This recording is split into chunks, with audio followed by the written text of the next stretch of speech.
left for a personal trip to the U.S. last February. He still has not returned to the country, citing threats to his life here in the Philippines. Teves is facing multiple charges over the killing of late Governor Degamo and 3 others in 2019. For Degamo's widow, Mayor Janice, Congress did the right thing. Dapat lang talagang makikita mo naman the actuations this man has, how he have insulted not just the governor he murdered along with the others. Yung kanyang paninira, it's really something very unethical. That's why Congress just did the right thing. Teves' lead counsel, Ferdinand Topacio, called the proceedings to oust him a kangaroo court, saying that the committee were also his accusers. Teves' camp added that the former congressman and his lawyer were not allowed to personally attend the proceedings. They said the hearings were also kept secret and alleged that the House committee had no intention at all to consider evidence in favor of Teves. 2 key officials of the Manila International Airport Authority have been dismissed. Ombudsman Samuel Martires found MIA General Manager Cesar Chong and Assistant Irene Montalvo guilty of administrative offenses. In his decision, Martires said Chong reassigned over 200 employees without any valid reason. Chong also promoted Montalvo despite her unsatisfactory rating in the 2020 Office Performance Commitment and Review. Both Chong and Montalvo were preventively suspended by the Ombudsman earlier this year. Retired Supreme Court Senior Associate Justice Antonio Carpio believes that former Foreign Affairs Chief Teodoro Locsin is fit to be Special Envoy to China. President Bongbong Marcos appointed Locsin as Special Envoy to China for special concerns on Wednesday. Locsin will serve as the concurrent Philippine ambassador to the United Kingdom. This comes amid rising tensions in the West Philippine Sea after the Chinese Coast Guard blasted Filipino vessels with a water cannon. Carpio told the big story that Locsin is so much better than the other candidate, former President Rodrigo Duterte.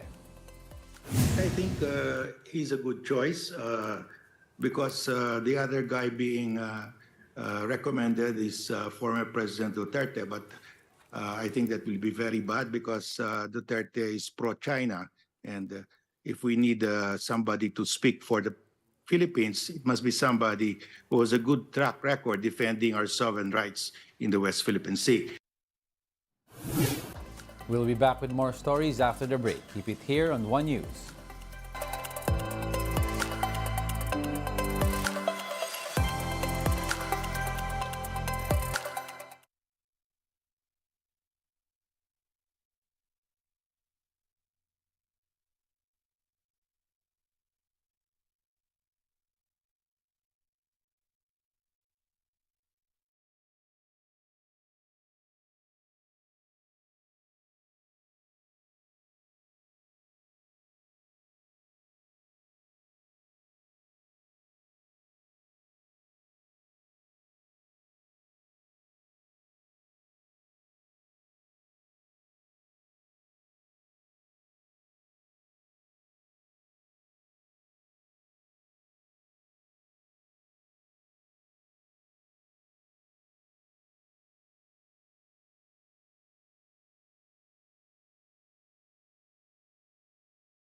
$35,000 metric tons of fish.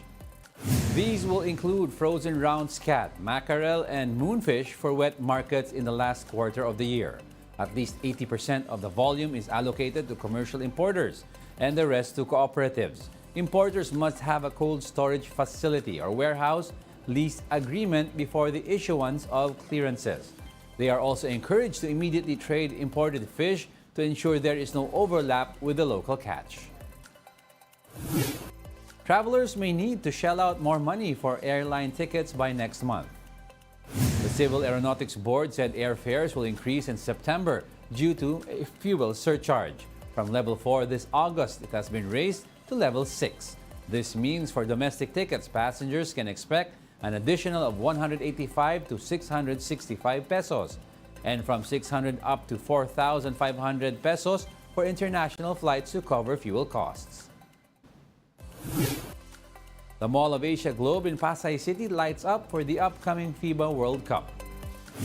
MUA and Smart have transformed the Globe into a giant basketball complete with a hoop.